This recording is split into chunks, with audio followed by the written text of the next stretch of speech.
କିଏ ଛିଙ୍କୁଚ କୋଇ ଶୁଣିଦେବ ଆମକୁ ମାରିଦେବ। ଆମେ ତ ମରି ଯାଇଛୁ, ଆମ ପୁଣି କିଏ ମାରିବ? ତମେ କେମିତି ମରିଥିଲ? ମତେ ଥଣ୍ଡା ହେଇଥିଲା, ମୋ ସ୍ୱାମୀ କି କହିଲି ଗେଣ୍ଡା ଆଣିକି ଦେ, ଗେଣ୍ଡା ଦେଲା ନାହିଁ। କଣ କରିବି, ତଣ୍ଟି କଫ ଭିଡ଼ି ଦେଲା, ଏଇ ଚପଲକୁ ଧରି ମରିଗଲା। ସେଇ ଦିନଠାରୁ ଏଇ ଚପଲ ଦିଖଣ୍ଡ ଧରିକି ବୁଲୁଛି ଆଉ।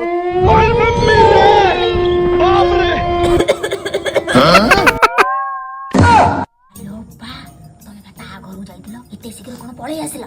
ଆଲୋ ଝୁନା, ଯାଇଥିଲି ସିନା ଗୁଣିଆଟେ ଆଣିକି ମତେ ପୁଣି ତନ୍ତର ମନ୍ତ୍ର କରିକି ଭଗେଇ ଦେଲେ। ପଳେଇ ଆଇଛି, କାଲିକି ଯିବିନି, ପୁଣି ସେ ମାଇକିନା ଠିକ ପଶିବି ନା। ଆଉ ଏ ନୂଆ ଝିଅଟା କିଏ କିଲୋ? ଆଲୋ ଆକୁ ଆଜି ପରା ଆମ ଡିପାର୍ଟମେଣ୍ଟରେ ଜଏନ୍ କରେଇଲି। ତୁ ଯଦି ଜାଣିବୁ ଏ କେମିତି ମରିଥିଲା ତୁ ମୁକ୍ତି ପକେଇବୁଲ। ବିଡି ଟାଣୁଥିଲି, ସ୍ୱାମୀ ପଳେଇ ଆଇଲା, ନାକରେ ଧୂଆଁ ରହିଗଲା, ଷ୍ଟୋକ୍ ହେଇଗଲା। ଦିଦି ତମେ କେମିତି ମରିଥିଲ? ମୋ ମରିବା କଥା ତୁ ଯଦି ଜାଣିବୁ। ହାଲୋ ତାକୁ ଟିକେ କହ ସେ ଜାଣୁ ତୁ କେମିତି ମରିଥିଲୁ। ଗୋଟାଏ ଦିଅର ମୋର ମତେ ହୃଦୟ ଦେଇକି ଭଲ ପାଉଥିଲା, ଆଜି ହେଲି ନାହିଁ ବୋଲି କଣ କହିବି, ମାରିଦେଲା, ଦୌଡ଼ି ଦେଇକି ବାଥରୁମରେ ଟାଙ୍ଗି ଦେଲା।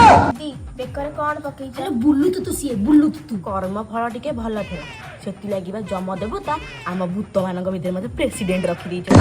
ଚମ୍ପେ ଆଜି ମୋର ଚଉଠି ଉଠିଲ। ହାଲୋ ବୁଢୀ କାଳରେ ଚଉଠି କରିବୁ କେମିତି ବା? ଚଉଠି କର, ମୋର କଣ ଏ ବୟସରେ ଚଉଠି କରିପାରିବି? ସେ ସାଇଟି ଘର ଜଣେ ନୂଆ ବୋହୂଟା ହେଇଛି, ଆଜି ହଉଛି ତାଙ୍କର ଚଉଠି। ଆଉ ସେ ନୂଆ ବୋହୂ ଦିହରେ ମୁଁ ପଶିଯିବି, ସ୍ୱାମୀ ସ୍ତ୍ରୀ ଭିତରେ ପକେଇ ଦେବି ନାହିଁ ଲୋ। ଆଜି ତାଙ୍କ ଘର ଭିତରେ ନିଆଁ ଲଗେଇବି ଆଉ। ଦିଦି ତମର ଆଜି କିଛି ପ୍ରୋଗ୍ରାମ ନାହିଁ? ହଁ ରେ ମାଧିଆ କହ। ମଟନ ତୁ କୋଉଠି ତାଙ୍କ ଛାତ ଉପରେ? ଫୋନ କରିଥିଲା ମାଧିଆ, ତାକୁ ଜଗେଇ ଖାଇଥିଲି। ଆଜି ତାଙ୍କ ଘରେ ମଟନ ହେଇଛି, ତା ବୋଉର ଭାରି ଆଇଁଷିଣିଆ ଦେହ ଲୋ। ଆଜି ତା ଦେହରେ ପଶିବି, ମଟନ ଦାବିବି। ଦିଦି ମତେ ଟିକେ ନଉନ, ଆସେ ହେଲାଣି ମଲିନି, କୋଉଠି ଟିକେ ମଟନ ପାଟିରେ ବାଜିନି।